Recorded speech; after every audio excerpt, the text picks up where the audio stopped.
الحمد للہ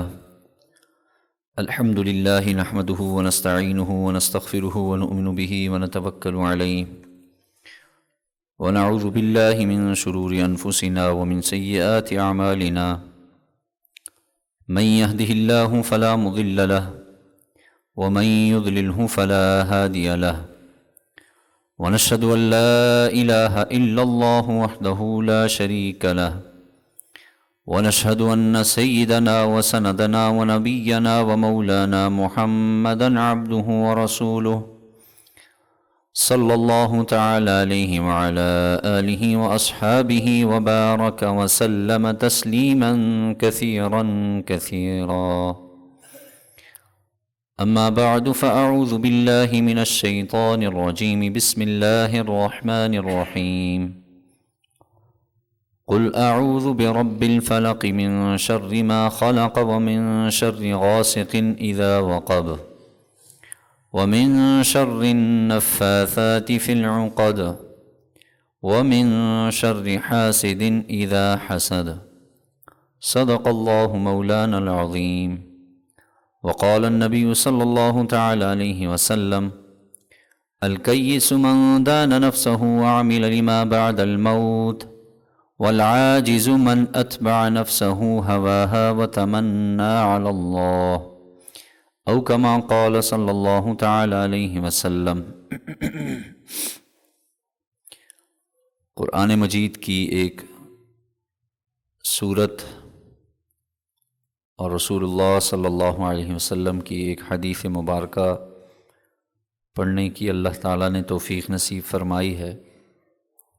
اللہ تعالیٰ سے دعا ہے اللہ تعالیٰ صحیح معنوں میں بات کرنے، سننے، سمجھنے، سمجھانے، ہم سب کو اس پر اخلاص کے ساتھ عمل کی توفیق نصیب فرمائیں.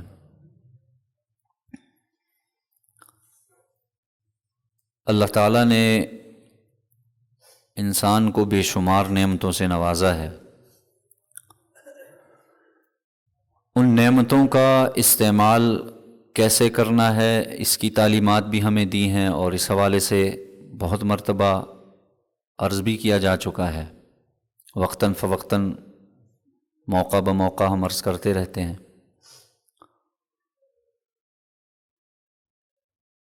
اب کچھ چیزیں اللہ تعالیٰ نے ہماری مزاج اور طبیعت میں اختیاری رکھی ہیں جن کو انسان خود ان پر عمل کرتا ہے. کچھ چیزیں ایسی ہیں جو انسان میں کی فطرت میں اللہ نے رکھی ہیں غیر اختیاری طور پر، نہ چاہتے ہوئے بھی انسان بعض دفعہ وہ چیزیں، وہ خیالات انسان کے دل میں آتے رہتے ہیں. مثلا کسی شخص کے پاس کوئی نعمت دیکھی تو غیر اختیاری طور پر ہمارے دل میں اس نعمت کو دیکھنے کے بعد ایک خیال گزرتا ہے. ہر انسان کے دل میں، کوئی انسان اس سے خالی نہیں ہے. وہ نعمت دیکھی تو ایک دل میں ایک خیال پیدا ہوا، ایک جذبہ پیدا ہوا، ہاں بہت اچھی نعمت ہے، بہت بہترین چیز ہے، ہمیں بھی مل جائے. یہ انسان کے مزاج میں اللہ نے رکھا ہے. اور ظاہر ہے یہاں تک تو کوئی اس میں حرج کی بات نہیں ہے. مثال کے طور پہ آپ نے کسی شخص کو دیکھا، اس کے علم سے بہت متاثر ہوئے، اللہ نے اسے بڑا علم دیا ہے، بہت بڑے عالم ہیں. اب آپ کے دل میں خیال ہوا کہ کاش میں بھی اتنا بڑا عالم ہو جاؤں، یا کاش میری اولاد میں کوئی ایسی ہو جائے جو اتنی بڑی عالم بن جائے. جائز بلکہ مقصودی چیزوں میں سے، حالانکہ غیر اختیاری طور پہ ہوا ہے. آپ کے دل میں غیر اختیاری طور پہ خیال آیا ہے، اور شریعت کہتی ہے یہ خیال بالکل جائز ہے، اچھی چیز ہے. اس کو کہا جاتا ہے رشک. ایک اور خیال انسان کو غیر اختیاری طور پہ آتا ہے جب کسی کی نعمت دیکھی، نعمت دیکھنے کے بعد دل میں یہ خیال پیدا ہو جاتا ہے اچھا یہ اس کے پاس نعمت آ گئی. اگلا خیال یہ پیدا ہوا اس کے پاس یہ نعمت کیوں آئی. یہاں تک بھی علماء لکھتے ہیں یہاں تک بھی جائز ہے، کیونکہ یہ غیر اختیاری ہے. آ گیا کہ بھائی کسی کا گھر دیکھ لیا، کسی کی اولاد دیکھ لی، کسی کی کاروبار دیکھ لیا، اچھا اتنا بڑا کاروبار ہے، یہ اس کے پاس کیوں ہے؟ ہے یہ بھی اچھی چیز نہیں ہے، لیکن علماء فرماتے ہیں اب تک یہاں تک سوچ آ گئی کوئی مسئلہ نہیں، پکڑ نہیں ہوگی اس پہ، گناہ نہیں لکھا جائے گا اس پہ، سوچ ہے اختیار غیر اختیاری طور پہ آ گئی۔ اس سے ایک اگلا درجہ ہے، اس کے پاس یہ نعمت ہے، یہ نعمت کیوں ہے، کسی طریقے سے اس کے پاس سے یہ نعمت چھن جائے، یہ ایک اگلا درجہ ہے اور یہ زیادہ خطرناک ہے اس سے،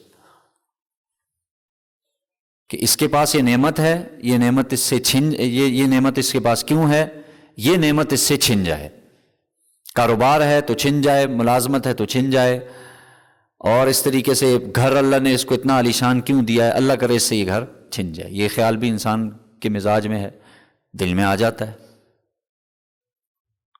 خطرناک چیز ہے، کیونکہ یہ جب دل میں پلتا ہے اس کو کہا جاتا ہے جلن، اس کو کہا جاتا ہے کڑھن، اگلے کی صحت پہ کوئی فرق نہیں پڑتا لیکن اس کی صحت خواہ مخواہ خراب ہوتی رہتی ہے۔ لیکن علماء فرماتے ہیں اب تک یہ جو جذبہ پیدا ہوا ہے اس جذبے پر بھی اللہ تعالیٰ اس کو پکڑ نہیں کریں گے، آ گیا ہے ٹھیک ہے، ہاں پالتا جا رہا ہے، اس کو پالتا جا رہا ہے، اس کی صحت پہ فرق پڑ رہا ہے، اس کی نمازوں پہ فرق پڑ رہا ہے، نماز میں بھی یہی خیال آ رہا ہے، یہ ایک الگ چیز ہے۔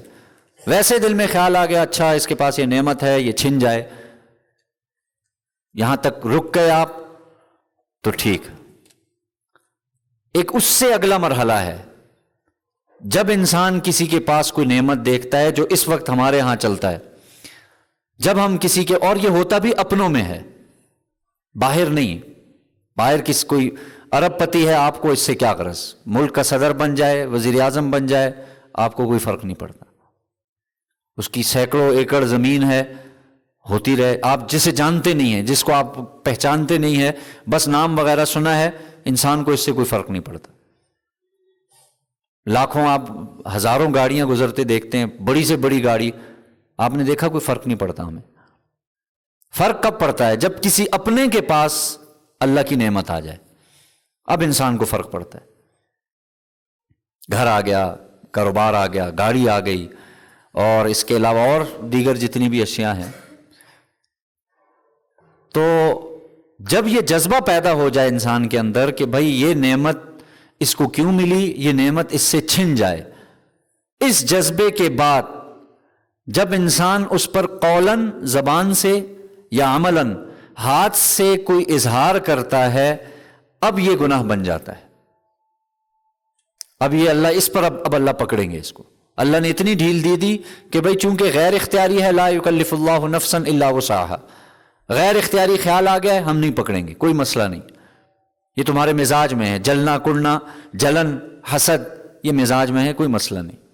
لیکن اس جذبے کو قابو میں رکھنا، اس جذبے کو اللہ اور اس کے رسول کے حکم کے مطابق رکھنا، یہ جذبہ آئے گا، اللہ نے اس کا حل قرآن مجید میں دیا، اس کا حل رسول اللہ صلی اللہ علیہ وسلم کی تعلیمات میں دیا کہ یہ جذبہ ہے، آ جائے گا، لیکن اس کو قابو میں رکھنا اللہ اور اس کے رسول کے حکم کے مطابق۔ اگر ایسا نہیں ہے اور تم نے اس جذبے کو اگلا سٹیپ لے لیا، عملی طور پر یا زبان کے ذریعے سے، اب تم اس کی نعمت کے چھن جانے پر کوشش میں لگ گئے ہو، یہ بہت بڑا کبیرہ گناہ ہے، اب اللہ تمہیں اس پر پکڑیں گے، اور چھوٹی موٹی پکڑ نہیں ہوگی، بہت بڑی پکڑ ہوگی۔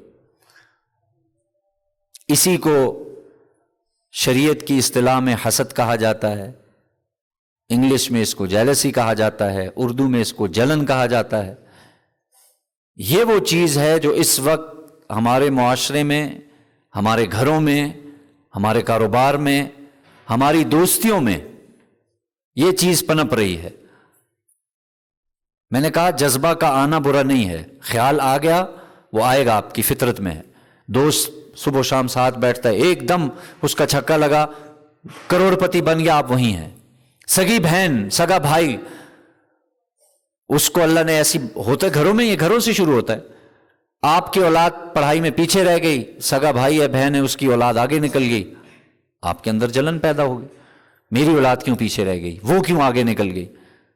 کوئی مسئلہ نہیں، پیدا ہوتی ہے تو ہوتی رہے، سگے بھائی کو اللہ نے کاروبار میں آگے کر دیا، آپ پیچھے رہ گئے، ہو سکتا ہے۔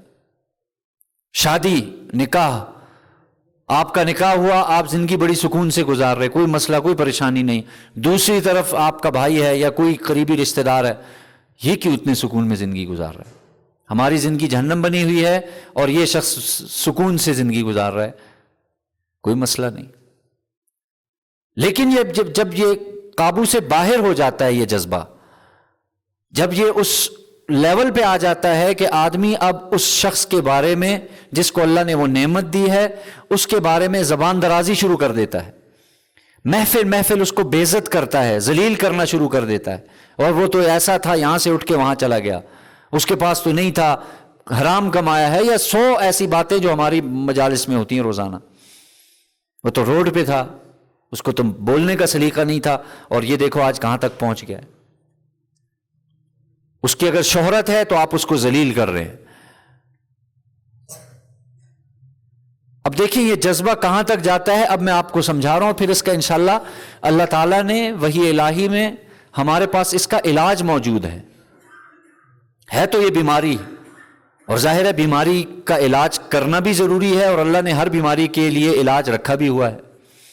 مہلک امراض میں سے ایک ہے یہ جو حسد کی بیماری ہے، یہ انسان کو ہلاک کرنے والی ہے۔ علاج پر انشاءاللہ آگے آئیں گے، لیکن میں کہہ رہا ہوں یہ جذبہ کہاں تک چلا جاتا ہے، آپ دیکھیں ذرا، غور فرمائیں کہ اس حد تک یہ جذبہ چلا گیا کہ رسول اللہ صلی اللہ علیہ وسلم جیسی ذات جنہوں نے کبھی کسی کو تکلیف نہیں پہنچائی، ہم سے تو تکلیف پہنچ جاتی ہے نا، اگر اللہ نے کچھ نعمت دے دی تو ہم سے یقیناً کوئی نہ کوئی تکلیف پہنچ جاتی، اپنے قریبی کو، جس سے اس کی حسد اور پلتی ہے، پھر وہ ہمیں ہمارے جو ہے نا اس کے پھر اقدامی کارروائیاں کرتا ہے، اور پھر جو ہے نا ہمارے خلاف باتیں شروع کر دیتا ہے، کوشش میں لگ جاتا ہے اس سے یہ نعمت چھن جائے۔ دفتر میں ساتھ بیٹھنے والا کولیگ ہے اور آپ کو اللہ اگر پروموشن مل گئی تو اب وہ کوشش کرے گا کسی طریقے سے اس کو پیچھے کر لوں، آپ کی غلطیاں نکالے گا، یہ چل رہا ہے ایسا۔ یہ اس حد تک پہنچ جاتا ہے کہ آپ نے تکلیف دی، بدلے میں اس کا ریئیکشن آیا، سمجھ میں آتا ہے۔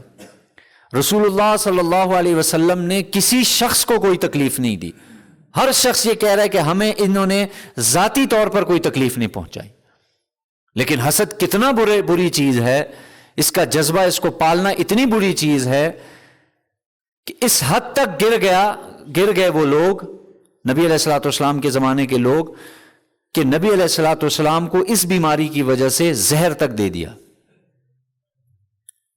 یعنی اتنا آدمی گر جائے، حالانکہ تکلیف کوئی نہیں پہنچائی۔ مشہور واقعہ ہے، یہودی عورت تھی، خیبر کے موقع پر اس نے نبی صلی اللہ علیہ وسلم کو ایک بکری کے جو دستی ہے وہ نبی علیہ السلام کو بہت پسند تھی، کبھی کبھی ملتی تھی، آپ علیہ السلام کو بہت پسند تھی، اور بھنی ہوئی ہوتی تھی، چونکہ نرم ہوتا تھا تو آپ علیہ السلام بڑے شوق سے اس کو کھاتے تھے۔ اب یہودی عورت کو پتہ تھا کہ اللہ کے رسول کو یہ پسند ہے، اس نے بہترین طریقے سے بھنی، اور بھننے کے بعد اس میں زہر شامل کر دیا۔ بہرحال اللہ تعالیٰ نے وحی کے ذریعے سے آپ علیہ الصلوۃ والسلام کو خبردار کر دیا کہ یہ اس میں زہر ہے۔ اب صحابہ نے اس عورت کو بلوایا کہ بھائی بلایا جائے، چلو اس نے کیا ہے، کیا کیوں ہے یہ وجہ بتا دے ہمیں، اس نے کیوں یہ کیا ہے۔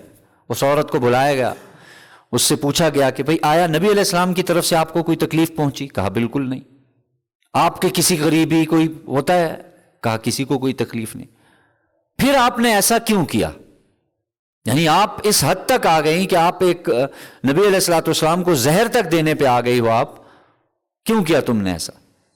اب اس کا جواب سننے والا ہے۔ اس نے کہا کوئی وجہ نہیں، کوئی تکلیف نہیں، مجھے نہ پہنچائی ہے، نہ کبھی یعنی کوئی مجھے ان کے دین سے کوئی تکلیف پہنچی ہے، بس میرے دل میں یہ خیال ہے کہ ان کے اتنے پیروکار کیوں ہیں، ان کے اتنے ماننے، ان کے آگے پیچھے اتنے لوگ کیوں ہیں؟ اس بیماری کی وجہ سے وہ اس حد تک گر چکی کہ اس نے زہر تک دے دیا۔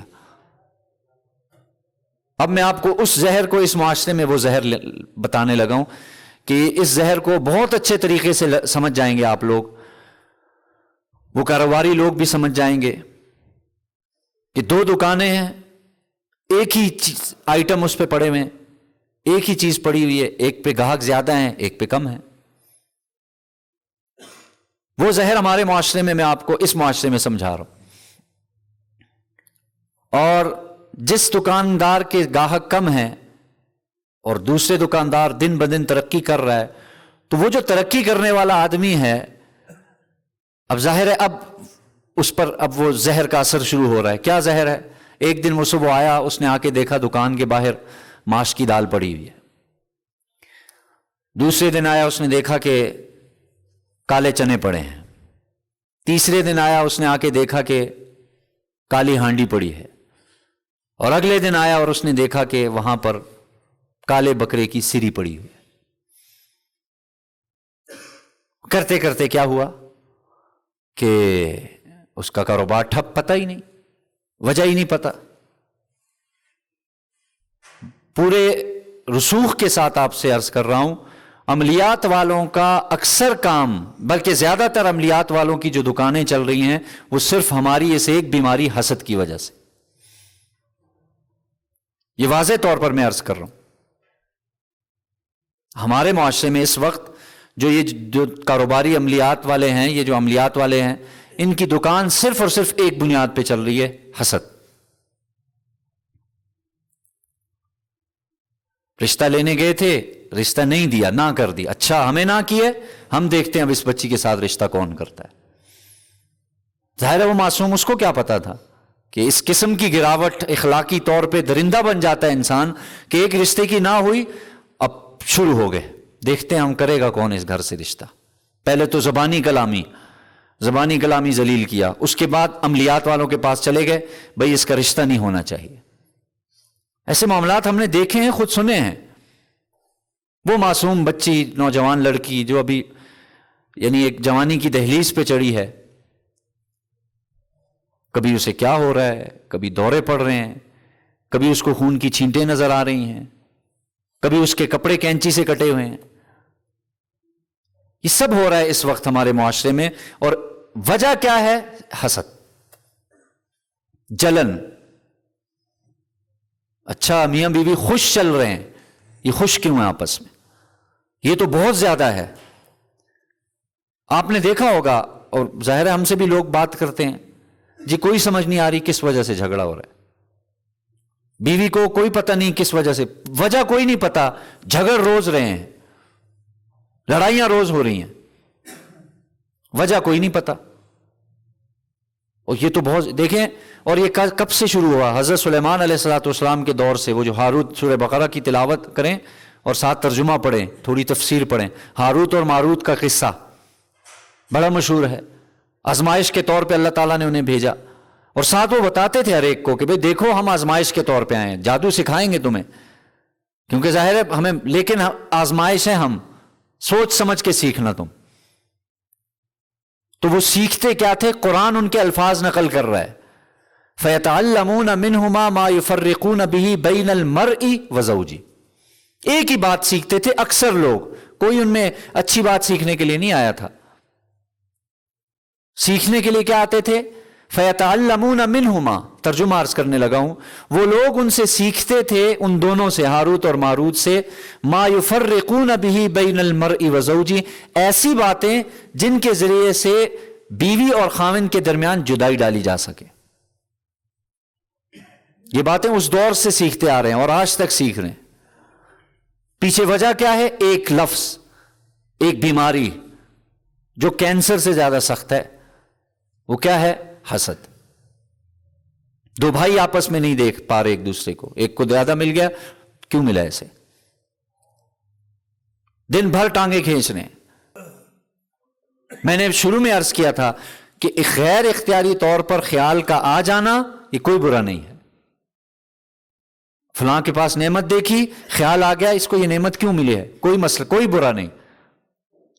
فلاں کے پاس نعمت آ گئی، نہیں آنی چاہیے تھی اس کے پاس، صرف خیال آیا ہے، کوئی مسئلہ نہیں۔ فلاں کے پاس نعمت آ گئی، اس سے چھن جائے، مجھے ملے نہ ملے، اب اس کے لیے میں کوئی اقدامات کروں گا، اب میں اس کے لیے کوشش کروں گا کہ اس کے پاس یہ نعمت نہیں ہونی چاہیے، اب اللہ کی پکڑ میں آئیں گے۔ ہمارے ہاں یہ دو چیزیں تو ویسے ہی ہیں نا، فطرتاً ہیں۔ ہمارے ہاں اصل عمل تیسری چیز پہ کیا جاتا ہے۔ کتنے لوگ پریشان ہیں، کتنے لوگوں کے مسائل کھڑے ہو گئے، گھر تباہ ہو گئے۔ اور ایک بات میں عرض کر دوں، جو شخص حسد میں عملاً اظہار شروع کر دیتا ہے، یعنی حسد کی بیماری میں وہ مبتلا ہے، یہاں تک تو ٹھیک تھا، اب وہ کوشش میں لگا رہا ہے دن رات کہ کسی طریقے سے میں اپنے مشن میں کامیاب ہو جاؤں، اس سے وہ نعمت چھن جائے۔ ایسے لوگوں کو سوائے تکلیف کے اور کچھ بھی نہیں ملتا اس دنیا۔ وہ سمجھ رہے ہوں گے کہ میری روح کو سکون ملے گا، میں اللہ کی قسم اٹھا کے کہتا ہوں 1% کا بھی آپ اس کے حصے کر دیں، اسے سکون نہیں ملے گا، ہو ہی نہیں سکتا کہ اسے سکون مل جائے۔ اس وقت یہ بیماری، ہمارا معاشرہ پورا گھرا ہوا ہے اس بیماری میں۔ بھائی کو بھائی سے حسد ہے، اور اس طریقے پر خاوند بیوی آپس میں ہے تو والدین کو حسد ہو جاتا ہے، یہ کیوں خوش ہیں، اس حد تک ہم چلے گئے آگے۔ میرے محترم دوستوں بزرگوں، اور میں عرض کروں، میں نے عرض کیا تھا اس کا علاج بھی اللہ تعالیٰ نے دیا ہے، بہت آسان، بالکل آسان ترین علاج ہے، کوئی ایسا مسئلہ نہیں۔ آ گئی دل میں بات، اس کو نکالنا ہے۔ حاسدین کے حسد سے بچنے کا علاج وہ بھی انشاءاللہ میں عرض کروں گا۔ فی الوقت سب سے پہلے جو نعمت دیکھی، لکھا ہے علماء کرام نے، کسی کے پاس نعمت دیکھو فوراً سب سے پہلی چیز اس پر الحمدللہ کہو، اور پھر جس کو اس نعمت میں دیکھا ہے اس کے لیے دعا کرو۔ بہت مشکل کام ہے دعا کرنا، انتہائی مشکل کام ہے، لیکن آپ ایک دفعہ ہاتھ نہ اٹھائیں، دل سے اللہ آپ کو اس نعمت میں برکت دے دے، اتنی بات کہنی ہے آپ نے۔ اور اگر آپ کا زیادہ دل چاہ رہا ہے کہ آپ کے پاس بھی وہ نعمت آئے تو اللہ سے مانگے نا تنہائی میں، کس نے منع کیا ہے؟ اے اللہ آپ نے اس کو یہ نعمت دی، اے اللہ مجھے تیرے خزانوں میں تو کوئی کمی نہیں، آپ اس کو دے سکتے ہیں، آپ مجھے بھی دے سکتے ہیں، اے اللہ مجھے بھی ایسی نعمت عطا فرما دیجیے۔ اب یہ آپ کا یہ حسد باعث اجر بنتا جائے گا، اب آپ کو اس پر اجر ملتا جائے گا۔ لیکن جس حسد میں ہم مبتلا ہیں، اللہ تعالی حفاظت فرمائے، کیا دیندار کیا بے دین، اچھے اچھے دیندار لوگ، اچھے اچھے نمازی لوگ، اچھے اچھے پرہیزگار لوگ، تہجد گزار لوگ، لیکن اس بیماری میں مبتلا ہے اور اس کے علاج کی کبھی فکر نہیں کی۔ یہ نیکیوں کو ایسے کھا جاتا ہے، رسول اللہ صلی اللہ علیہ وسلم نے فرمایا یہ حسد کی بیماری نیکیوں کو ایسے کھا جاتا ہے جیسے آگ لکڑی کو کھا جاتی ہے، اور ایک روایت میں آپ نے فرمایا جیسے استرا بالوں کو صاف کر دیتا ہے، ایسے ہی نیکیوں سے انسان بالکل صاف، کوڑا، نیکی رہتی نہیں ہے جو نیکیاں ہم نے کرنی ہیں۔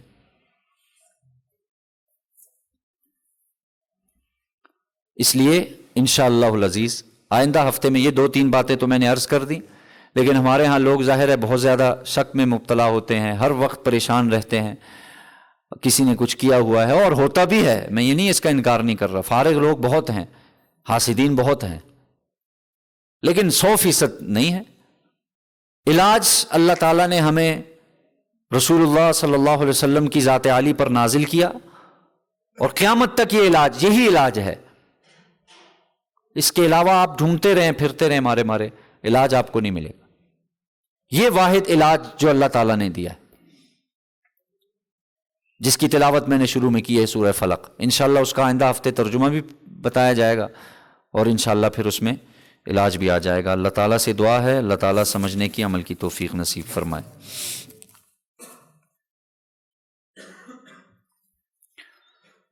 جوتے پہن کر کھانا کھانا، جوتے پہن کر کھا سکتے ہیں کھانا، اصل میں اصلاً تو یہ سنت غیر مؤکدہ، بہتر اور جو جسے کہا جائے سنت طریقہ جسے کہا جائے وہ یہ ہے جوتے وغیرہ اتار کر آدمی بیٹھ کر کھانا کھائے۔ لیکن ظاہر ہے دعوتوں میں، ولیموں میں، اس قسم کی جو دعوتیں ہوتی ہیں، اور میڈیکل سائنس بھی، یہ بھی میں آپ سے عرض کروں، میڈیکل سائنس بھی یہی کہتی ہے کہ انسان کو جوتے اتار کر کھانا کھانا چاہیے۔ لیکن میں نے عرض کر دیا کہ جائز ہے، آپ دعوت میں ایسی گئے ہیں ولیمے میں گئے ہیں، یا کوئی ایسی جگہ ہے جہاں پہ جوتے اتارنا ممکن نہیں ہے، تو آپ جوتوں کے ساتھ بھی کھا سکتے ہیں، کوئی اس میں حرج کی بات نہیں ہے۔ راحت بھی آپ نے دیکھا ہوگا، راحت سکون بھی اسی میں ہے کہ آدمی جوتے اتارے، لیکن بعض دفعہ نہیں ہے تو کوئی حرج کی بات نہیں ہے، کوئی گناہ نہیں ہوگا اس پہ انشاءاللہ۔ قرآن مجید کو چومنا وغیرہ یہ ضروری ہے، دیکھیں ضروری کا کوئی لفظ نہیں ہے، سنت، مستحب، جائز، مباح، یہ الفاظ ہیں، ضروری کوئی چیز نہیں ہوتی شریعت کی اصطلاح میں دیکھا جائے، باقی تو عام الفاظ میں تو ضروری بہت سے الفاظ ہیں، تو جائز ہے اور باعث برکت بھی ہے۔ باقی اس کو کہنا کہ سنت ہے یا واجب ہے یا فرض ہے، ایسا کوئی چیز ثابت نہیں، جائز ہے، باعث برکت ہے، باعث اللہ کی رحمت سے امید ہے، باعث اجر بھی ہے انشاءاللہ۔ لیکن یہ ہے کہ اس کو کوئی درجہ آپ اس کے لیے وہ نہیں کر سکتے، ایک لفظ نہیں بول سکتے کہ بھئی یہ ہے واجب، فرض، واجب، اس طرح کا کوئی لفظ نہیں ہے۔ باقی میں نے عرض کر دیا کہ برکت کا باعث بھی ہے، انسان کے اندر ایک ظاہر ادب کا ایک تقاضا بھی ہے، اور پھر نورانیت بھی ہوتی ہے۔ اکابرین سلف صالحین کا یہ معمول رہا ہے کہ قرآن مجید کو جب اٹھاتے تو پہلے چومتے، سینے کے ساتھ لگاتے، دل میں یہ ایک نیت ارادہ کرتے کہ اللہ اس میں جو انوارات ہیں اللہ وہ میرے سینے میں منتقل فرما، کوئی حرج کی بات نہیں ہے۔ رشوت دینے اور لینے والا دونوں جہنمی ہے، لیکن اگر مجبوری میں رشوت دینی پڑ جائے تو اس کا کیا حکم ہے؟ ظاہر ہے حدیث تو یہی ہے، آپ علیہ الصلوۃ والسلام نے فرما دیا رشوت دینے والا لینے والا دونوں جہنمی ہیں۔ لیکن آج کل ہمارے ہاں اس وقت مسئلہ یہ ہے کہ آپ کو اپنا جائز حق، جو آپ کا اپنا حق ہے، وہ بھی نہیں ملتا۔ ایک تو یہ ہے نا کہ کسی کا حق آپ مارے، وہ تو ناجائز ہے۔ آپ کو اپنا جائز حق، فرض حق جو آپ کو ملنا چاہیے 100%، وہ بھی بغیر رشوت کے آپ کا کام نہیں ہوتا۔ تو اس میں علماء کرام نے، مفتیان کرام نے فرمایا پھر اس میں دینے والے کو گناہ نہیں ہوگا، اور ظاہر لینے والا وہ اپنا، اس کا پیٹ تو بھرے گا نہیں کبھی، وہ اپنے لیے جہنم تیار کر رہا ہے اور کرتا چلا جائے گا۔